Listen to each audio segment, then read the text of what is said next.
ಚಪ್ಪಲಿ ಎಸೆತ ಪ್ರಕರಣದ ಬೆನ್ನಲ್ಲೇ ಚಿಕ್ಕಬಳ್ಳಾಪುರ ಶಾಸಕ ಪ್ರದೀಪ್ ಈಶ್ವರ್ ಮಾಜಿ ಮುಖ್ಯಮಂತ್ರಿ ಸಿದ್ದರಾಮಯ್ಯ ಅವರನ್ನ ಭೇಟಿಯಾಗಿ ಮಾತುಕತೆ ನಡೆಸಿದ್ರು.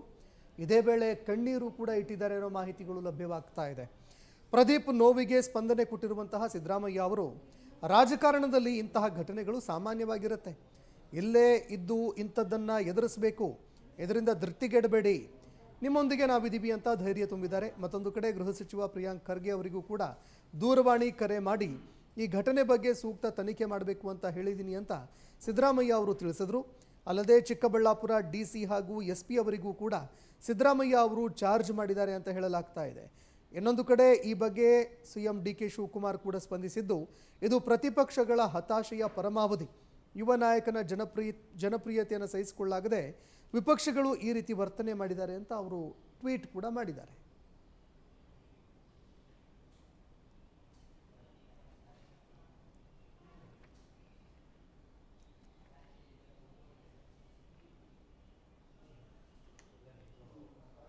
ಓಕೆ ಸರ್, ಇವತ್ತು ಮಾಜಿ CM ಸಿದ್ದರಾಮಯ್ಯ ಅವ್ರನ್ನ ಭೇಟಿಯಾಗಿದ್ದಾರೆ, ಮಾತುಕತೆ ನಡೆಸಿದ್ದಾರೆ.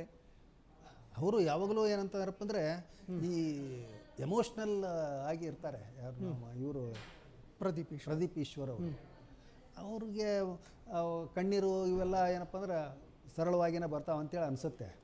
ಯಾಕಂತಂದ್ರಪ್ಪ ಅಂದ್ರೆ ಅವ್ರಿಗೆ ಸಂದರ್ಭಕ್ಕೆ ಸಮಯಕ್ಕೆ ತಕ್ಕಂಗೆ ಏನಪ್ಪ ಅಂದ್ರೆ ಮಾತುಕತೆಗಳನ್ನು ಭಾವನೆಗಳನ್ನು ಏನಪ್ಪ ಅಂದ್ರೆ ಅವರು ಬದಲಾಯಿಸ್ಕೊಳ್ತಕ್ಕಂಥ ಚಾಕಚಕ್ಯತೆ ಅವ್ರ ಹತ್ರ ಇದೆ.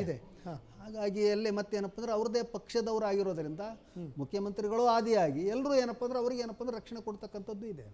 ಅದೇ ಸಂದರ್ಭದಲ್ಲಿ ಏನಪ್ಪ ಅಂದ್ರೆ ಒಂದು ಈ ಅಧಿಕಾರಶಾಹಿಗಳು ಏನಪ್ಪ ಅಂದರೆ ಯಾವ ರೀತಿಯಲ್ಲಿ ಅವರು ವರ್ತಿಸಬೇಕು ಮತ್ತು ಅದನ್ನ ಮಾಡ್ತಾರೋ, ಇಲ್ಲ ಅಂದ್ರಪ್ಪ ಅಂದ್ರೆ ಅವರಿಗೆ ಮತ್ತೆ ಕೋರ್ಟ್ಲಿಂದ ಚೀಮಾರಿ ಅವೆಲ್ಲ ಬರ್ತವೆ.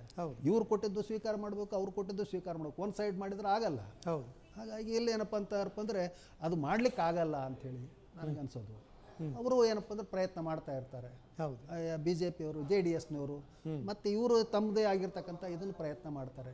ಇದೆಲ್ಲ ಕೊನೆಗೆ ಏನಪ್ಪ ಅಂದ್ರೆ ಕೋರ್ಟ್ನಲ್ಲಿ ಇದು ಹೋಗ್ತಕ್ಕಂಥದ್ದು. ಇದು ಕೋರ್ಟ್ನಲ್ಲಿ ಏನಪ್ಪ ಅಂದ್ರೆ ಯಾವ್ಯಾವ ರೀತಿ ಹೆಂಗಾಗುತ್ತೆ ಅಂತಕ್ಕಂಥದ್ದು ನಾನಂತರ ವಿಚಾರ ಮಾಡಬೇಕು. ಮತ್ತು ಅದ್ರ ಜೊತೆಗೇ ಇವರಿಗೆ ಒಬ್ರು ಯಾರೋ ಅವರು ಹೆಸರು ನೀ ಗೌಡ್ರನ್ನ ತಡೋಬೇಡ ಅಂಥೇಳಿ ಇವತ್ತೇನಪ್ಪ ಅಂದ್ರೆ ಸ್ಟೇಟ್ಮೆಂಟ್ ಕೊಟ್ಟಿದ್ದಾರೆ, ಗುಡುಗು ಹಾಕಿದ್ದಾರೆ ಅವರು. ಅವ್ರ ಹೆಸರೇನೋ ಒಬ್ಬರು ಇದೆ, ಏನೋ ನಮ್ಮ ಈ ಗೌಡ್ರನ್ನ ತಡೆಯುವುದಂದ್ರೆ ನಿನ್ನ ಪರಿಸ್ಥಿತಿ ಏನಾಗುತ್ತೆ ನೋಡು ಅಂತೇಳಿ ಒಂದು ಧಮಕಿನೂ ಹಾಕಿದ್ದಾರೆ ಅವರು. ಇದು ಜಾತಿಯ ರಾಜಕಾರಣ ಮತ್ತು ಅಲ್ಲಿ ಇರ್ತಕ್ಕಂಥ ಮಸಲ್ ಪವರು ಯಾವ ರೀತಿಯಲ್ಲಿ ಆಗ್ತಾ ಇದೆ, ಅಲ್ಲಿ ಮೇಲಾಟ ಆಗ್ತಾ ಇದೆ ಅಂತಕ್ಕಂಥದ್ದಕ್ಕೂ ಒಂದು ಏನಪ್ಪ ಅಂದ್ರೆ ಉದಾಹರಣೆ. ಹಾಗಾಗಿ ಅವರು ಏನಂತಾರಪ್ಪ ಅಂದರೆ ಸ್ವಲ್ಪ ಹತಾಶರಾಗಿ ಒಂದು ಸ್ವಲ್ಪ ಭಯಭೀತರಾಗಿರ್ತಕ್ಕಂಥ ಒಂದು ಸಾಧ್ಯತೆಯೂ ಇದೆ. ಅವ್ರಿಗೆ ಸೂಕ್ತ ರಕ್ಷಣೆ ಬೇಕು ಅಂತೇಳಿ ಅದಕ್ಕೆ ಸಿದ್ದರಾಮಯ್ಯನವ್ರ ಬಳಿ ಹತ್ರ ಹೋಗಿದ್ದಾರೆ ಅವರು.